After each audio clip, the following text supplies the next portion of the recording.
Do you believe in miracles? Leaders of Araxis, I have a question for all of you.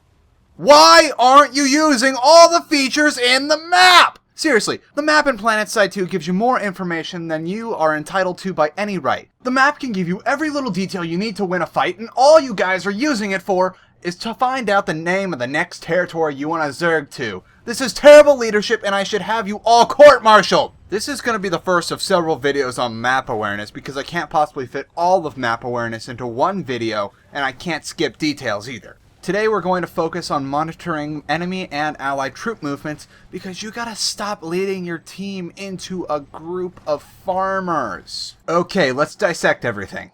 Let's look at this little circle first. This magical little cornerless object tells you the ratio of how many people from each faction are there compared to the other faction's presence. Now, you see those colorful little bars with letters and numbers on them? Those tell you how many of your allies and your enemies are at a given territory when you mouse over it. Now, I have a question for you. Why do you sad excuses for commanders only tend to use one of these while ignoring the other? No, seriously, every time I talk to another budding commander, it seems they only look at one of these or the other. That is a habit you need to break if you're ever to utilize these features. One is not very good without the other. When you take both pieces of information to head, you can predict how a battle's going from across the continent and gain insight to what you should do. Say, for example, you look at a territory on the map, and you notice it's 25 to 48 allies, but 48 plus enemies. At first you'd think, that's a bad fight.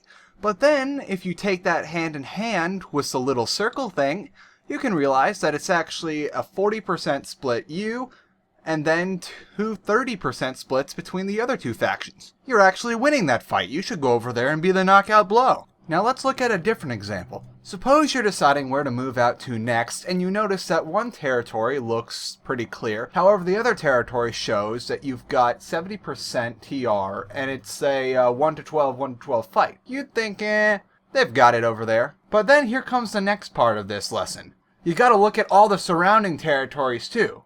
You look at those surrounding territories, and you notice there's a consistent 12 to 24 in the 3 surrounding territories to that particular territory.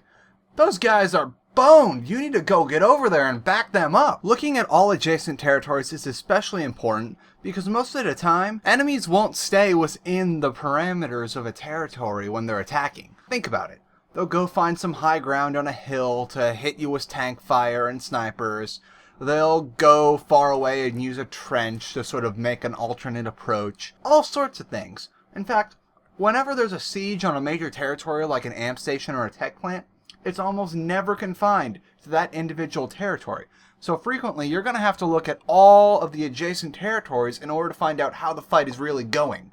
Otherwise, you could be charging into a fight where you're hopelessly outnumbered and you forgot to call for backup, or worse, you're charging into a fight where there's already so many people there locking it down that the only thing you're gonna get is weapons lock. You can't murder people in the name of your faction if you got a weapons lock on! Okay, now that you know how to properly use the basic stuff, let's look at some of those filters. Activity filters shouldn't be used so much for surveying the nearby territories as they should be used to monitor the general flow of the continent. Whenever you hear people whining about how the other two factions never fight each other, that's a guy that doesn't monitor troop activity. Don't be that guy. Monitoring ally and enemy activity can help you get vital information you need to determine your overall strategy. A quick glance at ally and enemy activity every 5 minutes or so lets you keep tabs on the entire continent. You can know when both factions are fighting hard in the southwest, so now would be a good time to zerg north. Or you know when a massive stampede of spandex men and mag riders are moving towards your warp gate, so it might be best to fall back and dig in. One last thing before we review. Be sure to keep track of what bonuses territories have and what they offer to your factions. Just check the bonuses and you can see if you need to change up your objective to say, taking a tech plant so you can get main battle tanks, or if you need to attack more territories with vehicle resource bonuses because you have a lopsided income. Alright, let's review before you click away to some headshot montage. Use both influence circle and the unit counter to estimate the forces in an area. Be sure to look at all the surrounding territories to see the big picture. Use activity filters to keep an eye on the flow of the map, and be aware of income bonuses and benefits that each territory has and what you need. That wasn't so bad. Like I said, this will be the first of several videos detailing all the uses of the map, so expect us to come back to this in the near future. If you like this video, or you just like me in general, Be sure to like this video and share it to the world so your friends can know you have exceptional taste. Be sure to subscribe to me to see more Planetside 2 videos and get lessons in leadership every week.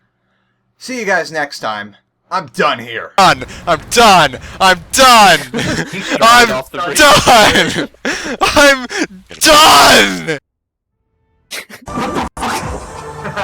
We have any reports of a heavy enemy armor column anywhere. We just wiped out one at Crown.